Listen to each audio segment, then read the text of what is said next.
हरिओम प्रिय दर्शकों, यदि आपकी कुंभ राशि या कुंभ लग्न है तो इस वीडियो को बहुत ध्यान से देखिएगा, समझिएगा। इस वीडियो में हम समझने वाले हैं बुध राशि परिवर्तन प्रभाव को। ग्रहों के युवराज का अब बहुत लंबे समय के बाद परिवर्तन होने जा रहा है। यह परिवर्तन हमारे जीवन में क्या कैसा प्रभाव डालेगा, इसे हम डिटेल में समझेंगे। परंतु उससे पहले एक मैं महत्वपूर्ण सूचना आपको दे दूं। यदि आप हमारे साथ जुड़ के पैसा कमाना चाहते हैं तो इसके लिए बहुत अच्छा अवसर है। आपको क्या करना होगा, आपको लोगों से बात करना है जिन्हें कुंडली दिखाना है या कुंडली बनवाना है, कुंडली मिलान कराना है। ऐसे लोगों को आप हमारे साथ जोड़ें। जितनी आप कुंडली लाएंगे उसके अनुसार आपको यहाँ पर कमीशन मिलेगा। 100 रुपये हर कुंडली में आपको कमीशन मिलने वाला है। इसके अलावा और भी बहुत सारी जानकारी है, बहुत सारा बेनिफिट भी है। आप महीने का 15,000 से लेकर 15 लाख रुपए महीने कमा सकते हैं। जितना आप काम करेंगे, जितना वर्क करेंगे, उतना आप कमा सकते हैं। तो डिटेल में जानकारी के लिए आप हमें व्हाट्सएप में मैसेज कर सकते हैं। यदि आप इंटरेस्टेड हैं करने के लिए, हमारे साथ जुड़ने के लिए और पैसा कमाने के लिए, तो आप हमें व्हाट्सएप में मैसेज कर सकते हैं, तो आपको जानकारी मिल जाएगी।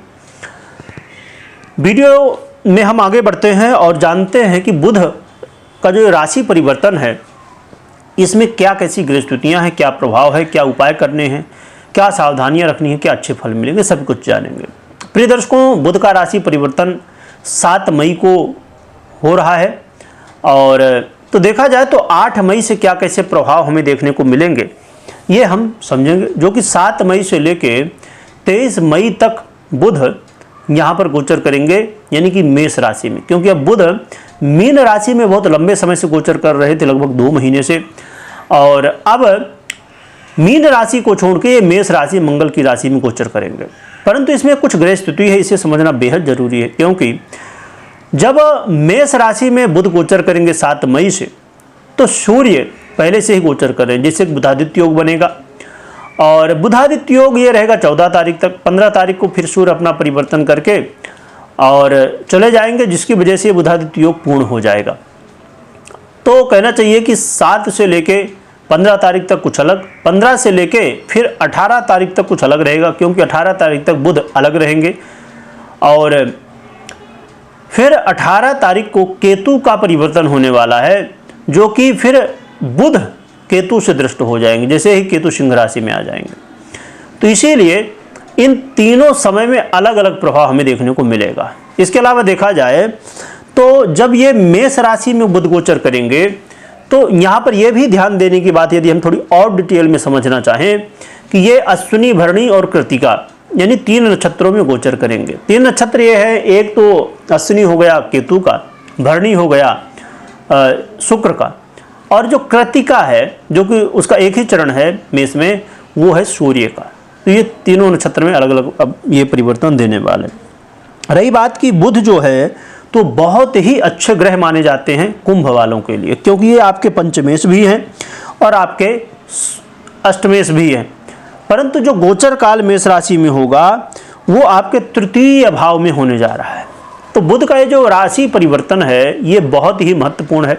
ये विद्यार्थियों के लिए बहुत अच्छा है। विद्यार्थियों के लिए, चाहे वो एडमिशन की बात हो, चाहे वो एग्ज़ाम की बात हो, या किसी तरह पढ़ाई लिखाई से जुड़ा हुआ काम है, उसमें काफ़ी ज़्यादा अच्छा अवसर है। आपको काफ़ी ज़्यादा सफलताएं देखने को मिल सकती हैं। जो लोग लव लाइफ में हैं उनके लिए भी ये अवसर अच्छा माना जाएगा और आपके लव लाइफ में भी चीज़ें और बेहतर होंगी। इसके अलावा जो लोग शेयर मार्केट इत्यादि से, लॉटरी, जुआ इत्यादि से जुड़े हुए हैं, ऐसी स्थिति में अचानक लाभ की स्थितियां भी देखने को मिलने वाली हैं। परंतु ये ध्यान में रखिए कि आगे चल के केतु की भी दृष्टि है, और ये जब अलग अलग नक्षत्र में गोचर करेंगे तो उसका प्रभाव, और बुध मेष राशि में है जो कि उतना श्रेष्ठ नहीं, और जो भाव है वो तृतीय भाव है, वो भी उतना श्रेष्ठ नहीं होता। तो इसीलिए जो फायदा मिलना है, जो हमें प्रॉफिट होने की संभावनाएं हैं, वो बहुत ज़्यादा नहीं होंगी। इसीलिए हमें जो भी करना, क्योंकि लॉटरी, जुआ, सट्टा, शेयर मार्केट और भी ऐसे बहुत सारे क्षेत्र जो कि बहुत रिस्क वाले हैं, इसमें आपको हमेशा खुद विचार करना चाहिए, खुद जानना चाहिए, समझना चाहिए, किसी जानकार व्यक्ति की सलाह लेना चाहिए, इसके बाद ही आपको निर्णय लेना चाहिए। और गोचर में काफ़ी अच्छा इन ग्रहों का, यानी खासकर बुध का बहुत अच्छा प्रभाव देखने को मिलने वाला है। इसके अलावा आप ये भी देखेंगे कि अष्टम भाव के अधिपति हैं, तो अचानक लाभ की स्थितियां बना सकते हैं और आपके जीवन में ये बड़ा रोल निभा सकते हैं। इसके अलावा देखा जाए तो बुध यहाँ पर जब आधिपत्य रखते हैं आपके अष्टम भाव का और यहाँ पंचम भाव का भी, तो ये ज्ञान का भाव है। तो जो लोग रिसर्च वर्क करते हैं, अष्टम भाव जो कि रिसर्च वर्क का, तो रिसर्च वर्क जो करते हैं ऐसे लोगों को इस समय सफलता मिलने की संभावनाएं बढ़ेंगी।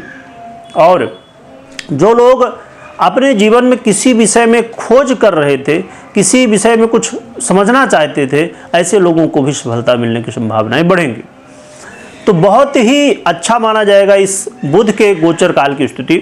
परंतु एक चीज़ ध्यान में जरूर रखिए कि सूर्य भी है जो कि 14 तारीख तक रहेंगे, फिर 15 को अपना परिवर्तन करेंगे।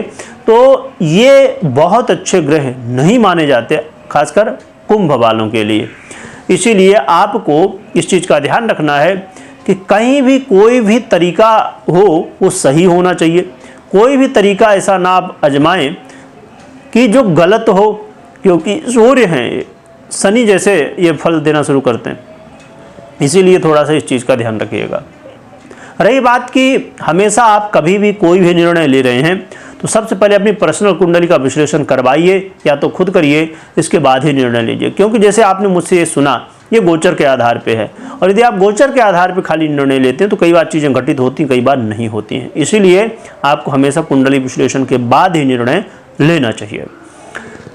रही बात कि उपाय क्या करना चाहिए जिससे हमें और भी अच्छे परिणाम देखने को मिले, तो उपाय के रूप में आप गौ माता की सेवा करिए।